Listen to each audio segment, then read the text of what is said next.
കുഴയ്ക്കുകയോ പരത്തുകയോ എണ്ണയിൽ മുക്കി പൊരിക്കുകയോ ഒന്നും വേണ്ടാത്ത നല്ലൊരു സ്നാക്ക് തയ്യാറാക്കിയെടുക്കാം. പെട്ടെന്ന് തയ്യാറാക്കിയെടുക്കാനും പറ്റും. എങ്ങനെയാണെന്ന് നമുക്ക് നോക്കാം. അതിനായിട്ട് ആദ്യം ഒരു പാനിലേക്ക് കുറച്ച് വെളിച്ചെണ്ണ ഒഴിച്ചു കൊടുക്കുക. 1 ടേബിൾ സ്പൂണോളം വെളിച്ചെണ്ണ ചേർത്തിട്ടുണ്ട്. ഇതിലേക്ക് നമുക്ക് പൊടിയായിട്ടരിഞ്ഞ ഇഞ്ചിയും വെളുത്തുള്ളിയും ചേർത്ത് കൊടുക്കാം. ഒരു 1.5 ടീസ്പൂൺ വീതം ആയിക്കോട്ടെ. 4-5 വെളുത്തുള്ളിയും ഒരു ചെറിയ കഷ്ണം ഇഞ്ചിയും അരിഞ്ഞ് ചേർത്ത് കൊടുക്കുക. ഇനി ഇതിലേക്ക് ചേർക്കേണ്ടത് പച്ചമുളകാണ്. ഞാനിപ്പോൾ ഒരു വലിയ പച്ചമുളകിൻ്റെ പകുതിയാണ് എടുത്തിരിക്കുന്നത്. അത്രയ്ക്ക് എരിവുള്ള മുളകായിരുന്നേ. നിങ്ങൾക്ക് എരിവിനനുസരിച്ച് 1-2 ഒക്കെ ചേർക്കാവുന്നതാണ്. ഇനി ഇതിലേക്ക് കുറച്ച് കറിവേപ്പില, ഒരു തണ്ട് കറിവേപ്പില ചെറുതായിട്ട് അരിഞ്ഞതിന് ചേർത്ത് കൊടുത്ത് ഇതിൻ്റെ എല്ലാം ആ പച്ചമണം മാറിയിട്ട് ചെറിയൊരു ബ്രൗൺ കളറായി തുടങ്ങുമ്പോൾ ഇതിലേക്ക് നമുക്ക് സവോള ചേർത്ത് കൊടുക്കാം. 2 മീഡിയം സൈസിലുള്ള സവോളയാണ് എടുത്തിരിക്കുന്നത്. അതിനെ നീളത്തിൽ അരിഞ്ഞ് ചേർക്കുകയാണ്. വലിയ സവോളയാണെങ്കിൽ ഒരെണ്ണം മതിയാകും. ഇത് നന്നായിട്ടൊന്ന് വഴച്ചെടുക്കാം. പെട്ടെന്ന് ഉള്ളി വാടി കിട്ടാനായിട്ട് ഉപ്പ് ചേർക്കണം. അതൊക്കെ എല്ലാവർക്കും അറിയാവുന്ന കാര്യങ്ങളാണ്. ഞാനിപ്പോൾ ഇതിലേക്ക് ഒരു 1/2 ടീസ്പൂൺ ഉപ്പ് കൂടി ചേർത്ത് കൊടുത്തിട്ട് ഒന്നുകൂടി മിക്സ് ചെയ്തെടുക്കുന്നുണ്ടേ. ഈ സവോള വാടി നല്ലൊരു കുഴഞ്ഞ പരുവം പോലെ ആയി കിട്ടണം. നമ്മളിങ്ങനെ തുറന്ന് വെച്ചിട്ട് വഴറ്റിക്കൊണ്ടിരുന്നാൽ അത് ഡ്രൈ ആയി വരികയുള്ളൂ. അപ്പോൾ നമുക്കതൊന്ന് കുഴഞ്ഞ് കിട്ടാനായിട്ട് അടച്ചു വെച്ച് കൊടുക്കാം.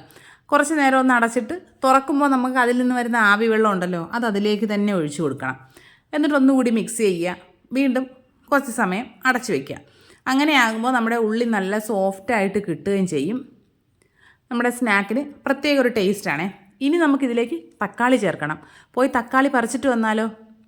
നല്ല സുന്ദരികളായൊരു 2-3 തക്കാളികളുണ്ട്. നമുക്ക് അവരെ പോയി കൊണ്ടുവരാം. കുഞ്ഞൊരു കൃഷിത്തോട്ടമാണേ. ഒരുപാട് വലിയ ഐറ്റംസ് ഒന്നുമില്ല. തക്കാളി, കുറച്ച് പച്ചമുളക്, അങ്ങനെയുള്ള കുറച്ച് ഐറ്റംസേ ഉള്ളേ. കുറച്ച് സാധനങ്ങളെ ഉള്ളെങ്കിൽ എന്താ, അത് ഓരോന്നായാലും ഇങ്ങനെ നമ്മൾ അതിൽ നിന്ന് പറിച്ചെടുക്കുമ്പോൾ ഭയങ്കര സന്തോഷം കിട്ടും. പക്ഷേ ഇതൊന്നും ഞാൻ ചെയ്യുന്നതല്ല കേട്ടോ. എനിക്കിത് വിളവെടുക്കാൻ മാത്രമേ അറിയാൻ പാടുള്ളൂ. ഇതിനെല്ലാം പിന്നിൽ പ്രവർത്തിക്കുന്ന വേറെ ഒരാളാണേ. പുള്ളിക്കാരനാണ് ഇതിൻ്റെ മെയിൻ്റനൻസും എല്ലാം കൊണ്ട് നടക്കുന്നത്. ഇനി നമുക്ക് കിച്ചണിലേക്ക് വരാം. ആ തക്കാളി ഒരെണ്ണം എടുത്തിട്ടുണ്ട്. അതിൻ്റെ കുരുവൊക്കെ കളഞ്ഞിട്ട് ചെറുതായിട്ട് അരിഞ്ഞെടുത്തിട്ടുണ്ട്. അതിനെ ഇതിലേക്ക് ചേർത്ത് കൊടുക്കാം. ഇനി തക്കാളി നന്നായിട്ട് സോഫ്റ്റായി ഒന്ന് കുഴഞ്ഞ് വരണം. അതിനായിട്ട് വീണ്ടും മിക്സ് ചെയ്തിട്ട് അടച്ചു വെച്ച് കൊടുക്കാം. 1-2 മിനിറ്റിന് ശേഷം ഇത് തുറന്ന് നോക്കുമ്പോൾ തക്കാളി നന്നായിട്ട് സോഫ്റ്റ് ആയിട്ടുണ്ടാവും. ഇതെല്ലാം കൂടി ഒന്നുകൂടി മിക്സ് ചെയ്തതിന് ശേഷം ഇനി നമുക്കിതിലേക്ക് മസാലപ്പൊടികൾ ചേർത്ത് കൊടുക്കാവുന്നതാണ്. വളരെ കുറച്ച് മസാലപ്പൊടികൾ മാത്രമേ ചേർക്കുന്നുള്ളൂ. ഒരു 1/4 ടീസ്പൂണോളം മഞ്ഞൾപ്പൊടി ചേർത്ത് കൊടുക്കുന്നുണ്ട്. ഒരു 3/4 ടേബിൾ സ്പൂൺ കാശ്മീരി ചില്ലി പൗഡറാണ് ഞാൻ ചേർക്കുന്നത്. എരിവുള്ള മുളകാണെങ്കിൽ അത്രയും ചേർക്കാൻ പാടില്ല. ഇനി ഒരു 1/2 ടീസ്പൂൺ മല്ലിപ്പൊടി, 2 നുള്ള് കുരുമുളക് പൊടി ചേർക്കുന്നുണ്ട്. 1/4 ടീസ്പൂൺ ഗരം മസാല ചേർക്കുന്നുണ്ട്. നിങ്ങളുടെ കയ്യിൽ ചിക്കൻ മസാല ഉണ്ടെങ്കിൽ 1/4 ടീസ്പൂൺ അത് ചേർത്താലും മതിയാകും. ഇതെല്ലാം കൂടി നന്നായിട്ട് മിക്സ് ചെയ്യുക. നമ്മുടെ പൊടികളുടെ എല്ലാം പച്ചമണം മാറുന്നത് വരെ ഒന്ന് റോസ്റ്റ് ചെയ്തെടുക്കണം. മുളക് പൊടി ചേർക്കുന്നത് എപ്പോഴും ശ്രദ്ധിക്കുക. നമ്മൾ പച്ചമുളക് ചേർത്തിട്ടുണ്ട്. പിന്നെ എരിവുള്ള മുളക് പൊടിയാണ് ചേർക്കുന്നതെങ്കിൽ സൂക്ഷിച്ച് വേണം ചേർക്കാനായിട്ട്. ഉപ്പ് കുറവാണ് എന്ന് തോന്നിയത് കൊണ്ട് ഒരു 1/4 ടീസ്പൂൺ ഉപ്പ് കൂടി ചേർത്ത് കൊടുക്കുന്നുണ്ട്. ഉപ്പൊക്കെ നിങ്ങളുടെ ആവശ്യത്തിന് ചേർക്കാവുന്നതാണ്. ഇനി ഈ മസാലകളെല്ലാം കൂടി ഒന്ന് യോജിച്ച് വരാനായിട്ട് ഒരു 1.5 ടേബിൾ സ്പൂണോളം വെള്ളം ചേർത്ത് കൊടുക്കുന്നുണ്ട്. വെള്ളം കൂടെ ചേർത്തിട്ട് നമ്മുടെ മസാലയെല്ലാം നന്നായിട്ട് ഒന്നുകൂടി ഒന്ന് യോജിപ്പിച്ചെടുക്കാം. നമ്മുടെ ഫില്ലിങ്ങിൻ്റെ പരിപാടി കഴിഞ്ഞിട്ടുണ്ട്. ഇനി നമുക്കിതിൽ കുറച്ച് മേമ്പൊടിക്ക് മല്ലിയില കൂടെ ചേർക്കാം. മല്ലിയിലൊരു ടേസ്റ്റ് ഇഷ്ടമല്ലാത്തവരൊക്കെ ആണെങ്കിൽ ആ സ്റ്റെപ്പ് ഒഴിവാക്കാവുന്നതാണ്. പണ്ട് കുഞ്ഞിലെ എനിക്ക് മല്ലിയില തീരെ ഇഷ്ടമുണ്ടായിരുന്നില്ല. അപ്പോൾ മല്ലിയില കഴിക്കാനൊക്കെ ഇഷ്ടമില്ലാത്ത മക്കളൊക്കെ ഉള്ളവരാണെങ്കിൽ ഈ സ്റ്റെപ്പ് അങ്ങ് ഒഴിവാക്കാം. നമ്മുടെ ഫില്ലിംഗ് പരിപാടി കഴിഞ്ഞിട്ടുണ്ട്. ഇനി നമുക്കിതിനെ മാറ്റി വയ്ക്കാം. വേറെ കുറച്ച് പരിപാടികളിവിടെ ഉണ്ട് കേട്ടോ. ഇനി നമുക്കൊരു മിക്സിയുടെ ജാർ എടുക്കാം. അതിലേക്ക് 1 കപ്പ് മൈദയാണ് ഞാനിപ്പോൾ ചേർക്കുന്നത്. നിങ്ങൾക്ക് ഗോതമ്പ് പൊടിയും യൂസ് ചെയ്യാവുന്നതാണ്. 1 കപ്പ് ഗോതമ്പ് പൊടി എടുത്ത് ചെയ്താൽ മതിയാകും. ഞാനിപ്പോൾ മൈദ യൂസ് ചെയ്യുന്നേ ഉള്ളൂ കേട്ടോ. ഇനി നമുക്കിതിലേക്ക് റൂം ടെമ്പറേച്ചറിലുള്ള 1 മുട്ട പൊട്ടിച്ചൊഴിച്ചു കൊടുക്കാം. നിങ്ങൾക്ക് മുട്ട ഇങ്ങനെ ചേർക്കാൻ ഇഷ്ടമില്ലെങ്കിൽ വേണ്ട, അത് ഒഴിവാക്കാം. ഇനി ഇതിലേക്ക് 1 കപ്പ് സാധാരണ പശുവും പാൽ ചേർത്ത് കൊടുക്കുന്നുണ്ട്. ഇതിപ്പോൾ ഞാൻ തിളപ്പിച്ച ആറിയിരുന്ന പാൽ ചേർത്തതേ ഉള്ളൂ. പച്ചപ്പാൽ ചേർത്താലും കുഴപ്പമൊന്നുമില്ല. ഇനി ഇതിലേക്ക് ഈ ബാറ്ററിന് വേണ്ടി മാത്രം 1/4 ടീസ്പൂൺ ഉപ്പ് ചേർത്ത് കൊടുക്കുന്നുണ്ട്. 1 ടീസ്പൂൺ വെളിച്ചെണ്ണയാണ് ഞാൻ ചേർക്കുന്നത്. നിങ്ങൾക്ക് സൺഫ്ലവർ ഓയിൽ വേണമെങ്കിൽ അതും ചേർക്കാവുന്നതാണ്. ഇതെല്ലാം കൂടി ഹൈ സ്പീഡിലോട്ട് നന്നായിട്ടൊന്ന് ബ്ലെൻഡ് ചെയ്തെടുക്കാം. ഇനി നമുക്കതിനെ ഒരു ബൗളിലേക്ക് ഒഴിച്ച് മാറ്റി വയ്ക്കാം. നമുക്കിത് മിക്സ് ചെയ്യുമ്പോൾ ബാറ്റർ കുറച്ച് തിക്കാണ് എന്ന് തോന്നുകയാണെങ്കിൽ 1-2 ടേബിൾ സ്പൂൺ വെള്ളം കൂടി നമ്മുടെ മിക്സിയുടെ ജാറിലൊന്ന് മിക്സ് ചെയ്തിട്ട് ഇതിലേക്ക് ഒഴിച്ചു കൊടുത്താൽ മതിയാകും. ഇനി നമുക്ക് ഈ ദോശ ചുട്ടെടുക്കാം. അതിനായിട്ട് നേരത്തെ ഫില്ലിംഗ് ഉണ്ടാക്കിയ അതേ പാൻ തന്നെ ഒന്നുകൂടി ഒന്ന് വൃത്തിയാക്കി ഞാൻ വെച്ചിട്ടുണ്ട് കേട്ടോ. അതിലേക്ക് കുറച്ച് എണ്ണ ഒന്ന് ബ്രഷ് ചെയ്ത് കൊടുത്തിട്ടുണ്ട്. ഇനി ഒരു 1-1.5 തവി മാവോളം ഇതിലേക്ക് ഒഴിച്ചു കൊടുത്തിട്ട് ഇതുപോലെ നമ്മൾ പാൻ എടുത്തിട്ട് വേണം ഒന്ന് ചുറ്റിച്ചെടുക്കാനായിട്ട്. അല്ലാതെ തവി കൊണ്ടിട്ട് ചുറ്റിക്കാൻ പാടില്ല. പാൻ എടുത്ത് ഇങ്ങനെ ഒന്ന് ചുറ്റിച്ചെടുക്കുമ്പോൾ റെഡിയായി കിട്ടും.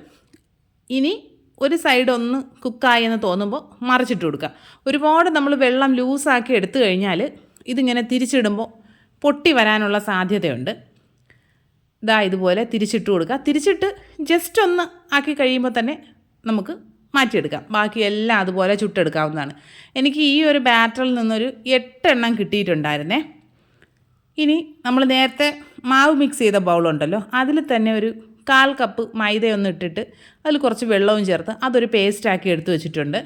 4 മുട്ട ഞാൻ പുഴുങ്ങി വെച്ചിട്ടുണ്ട്. ഈ മുട്ടയൊന്ന് നമുക്ക് നടുകെ കീറി എടുക്കാവുന്നതാണേ. ഇനി നമുക്ക് ഇതെങ്ങനെയാണ് സെറ്റ് ചെയ്യുന്നതെന്ന് നോക്കാം. ആദ്യം ഒരു മൈദ ദോശ എടുത്ത് വയ്ക്കുക. അതിലേക്ക് നമ്മൾ ആദ്യം തന്നെ നമ്മുടെ ഈ ഫില്ലിംഗ് ഉണ്ടല്ലോ അതിനെ ഒരു 8 പോർഷനായിട്ട് മാറ്റി വയ്ക്കുക. എന്നിട്ട് അതിൽ നിന്ന് ഒരു പോർഷൻ ഈ മൈദ ദോശയിലേക്ക് വെച്ച് കൊടുക്കുക. ചെറുതായിട്ടൊന്ന് പരത്തി വെച്ച് കൊടുക്കുക. അതിലേക്ക് നമ്മുടെ ഈ പകുതി മുറിച്ച് വെച്ചിരിക്കുന്ന ഒരു മുട്ടയെ വെച്ച് കൊടുക്കുക. ഈ ദോശയുടെ ആ ചുറ്റിനും ആ മൈദ പേസ്റ്റ് ഒന്ന് ബ്രഷ് ചെയ്ത് കൊടുക്കുക. എന്നിട്ട് ഞാൻ ഈ വീഡിയോയിൽ കാണിക്കുന്നത് പോലെ ഒന്ന് മടക്കിയെടുത്താൽ മതിയാകും. ഇത് പറയുമ്പോൾ കേൾക്കുന്ന ആ ഒരു ബുദ്ധിമുട്ടല്ലാണ്ട് പെട്ടെന്ന് നമുക്ക് പടപടെ കാര്യങ്ങൾ ചെയ്ത് തീർക്കാൻ പറ്റും കേട്ടോ. ഇതുപോലെ ഞാനിപ്പോൾ ഒരു 3-4 എണ്ണം ചെയ്തെടുത്തതിന് ശേഷം പാൻ അടുപ്പിലേക്ക് വെച്ച് കൊടുത്തിട്ടുണ്ട്. ഏത് പാനാണ് നമ്മൾ നേരത്തെ ഫില്ലിംഗ് ഉണ്ടാക്കിയതും ദോശ ചുട്ടതുമായ സെയിം പാൻ തന്നെ വീണ്ടും ചൂടാക്കാൻ വെച്ചിട്ടുണ്ട്. അതിലേക്ക് ഒരു 1 ടേബിൾ സ്പൂണോളം എണ്ണ ഒന്ന് ഒഴിച്ചു കൊടുത്തിട്ടുണ്ട്. അതൊന്ന് ചൂടായി വരുമ്പോൾ നമ്മുടെ ഈ സ്നാക്കുകളെല്ലാം അതിലേക്ക് വെച്ച് കൊടുക്കാം.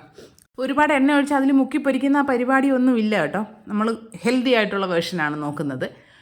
എൻ്റെ ഈ ഒരു സ്പാച്ചുല കണ്ടോ, നല്ല പുതിയ സ്പാച്ചുല ആയിരുന്നു. ഒരു ദിവസം എൻ്റെ മകളൊന്ന് കളിക്കാൻ എടുത്തുകൊണ്ട് പോയി. പിന്നെ അതിൻ്റെ അവസ്ഥ ഇതാണ്. ഇനി അത് പോട്ടെ. നമുക്ക് വേണമെങ്കിൽ ഈ സ്നാക്കിനെ എയർ ഫ്രയറിലും ചെയ്തെടുക്കാം കേട്ടോ. ഒരു മീഡിയം ടു ലോ ഫ്ലെയിമിൽ വെച്ചിട്ട് വേണം നമ്മളിതിനെ കുക്ക് ചെയ്തെടുക്കാനായിട്ട്. ഒരു സൈഡ് ചെറുതായിട്ടൊന്ന് കളർ ചേഞ്ച് ചെയ്ത് തുടങ്ങുമ്പോൾ മറിച്ചിട്ട് കൊടുക്കണം. പിന്നെ നമ്മൾ ഈ സൈഡുകളെല്ലാം ഒന്ന് കുക്ക് ചെയ്തെടുക്കുകയും വേണം. ഇപ്പോൾ നമ്മുടെ ആദ്യത്തെ സെറ്റ് ആൾക്കാരെല്ലാം റെഡി ആയിട്ടുണ്ട്. ഇനി നമുക്ക് ഇവരെ മാറ്റിയതിന് ശേഷം ബാക്കിയുള്ള ആൾക്കാരെ കൂടി സെറ്റ് ചെയ്തെടുക്കാവുന്നതാണ്. നല്ല ചൂടോടുകൂടി കഴിക്കുമ്പോൾ നല്ലൊരു മുട്ട പപ്സൊക്കെ കഴിക്കുന്ന ആ ഒരു ടേസ്റ്റ് കിട്ടും കേട്ടോ.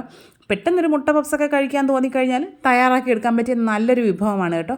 എല്ലാ കൂട്ടുകാരും ട്രൈ ചെയ്ത് നോക്കുക. ഫീഡ്ബാക്സൊക്കെ കമൻറ്റ് ബോക്സിൽ അറിയിക്കുക. വീഡിയോ ഇഷ്ടപ്പെട്ടാൽ ലൈക്ക് ചെയ്യുക, കമൻറ്റ് ചെയ്യുക, ചാനൽ സബ്സ്ക്രൈബ് ചെയ്യുക. ഇനി നമുക്ക് മറ്റൊരു അടിപൊളി വീഡിയോ ആയിട്ട് ഉടനെ കാണാം. ബൈ.